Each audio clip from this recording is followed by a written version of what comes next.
2008-ലായിരുന്നു ഒരു വർഷത്തേക്ക് താൽക്കാലിക അടിസ്ഥാനത്തിൽ civil station government UP. School കെട്ടിടത്തിന്റെ ഒരു ഭാഗം സ്കിൽ ഡെവലപ്മെന്റ് സെന്ററിന് കൈമാറിയത്.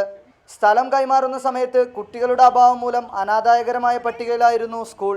എന്നാൽ ഇപ്പോൾ 74 കുട്ടികൾ ഇവിടെ പഠിക്കുന്നുണ്ട്. നിലവിൽ 33 സെന്റ് സ്ഥലത്താണ് സ്കൂൾ പ്രവർത്തിക്കുന്നത്. സ്കൂളിന്റെ അടിസ്ഥാന സൗകര്യങ്ങൾ ഒരുക്കാൻ സ്കിൽ ഡെവലപ്മെന്റ് സെന്ററിന്റെ പരിധിയിലുള്ള സ്ഥലം തിരിച്ചെടുക്കണമെന്ന് ആവശ്യപ്പെട്ടിട്ടും നടപടി ഉണ്ടായില്ല.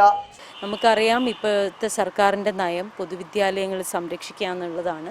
അപ്പോൾ ആ ഒരു നയത്തിന് വിപരീതമായിട്ടാണ് ഇപ്പോൾ ഈ ഒരു വിദ്യാഭ്യാസ വകുപ്പിൻ്റെ കീഴിൽ ഈ സ്കൂളിൻ്റേതായിട്ടുള്ള 1.06 ഏക്കേഴ്സ് ഓഫ് ലാൻഡിൽ ഒരു 30 സെൻറ്റ് സ്ഥലം ഇപ്പോൾ ജില്ലാ സ്കിൽ ഡെവലപ്മെൻറ്റ് സെൻറ്ററിന് പതിച്ചു കൊടുക്കാനുള്ള തീരുമാനമായത്. സ്ഥലം MLAയുടെ നിർദ്ദേശപ്രകാരം സ്കൂളിന്റെ വികസനത്തിനായുള്ള പദ്ധതികൾ തയ്യാറാക്കുന്നതിനിടയിലാണ് ഇത്തരമൊരു നീക്കം നടക്കുന്നതെന്നും ഇവർ പറയുന്നു.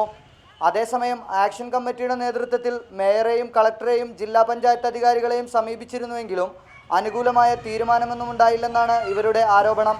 സ്കൂളിന്റെ വികസനത്തിന് തടസ്സം നിൽക്കുന്ന നടപടികൾക്കെതിരെ പ്രതിഷേധം ശക്തമാക്കാനാണ് ഇവർ തീരുമാനിച്ചിരിക്കുന്നത്. റിപ്പോർട്ടർ, കോഴിക്കോട്.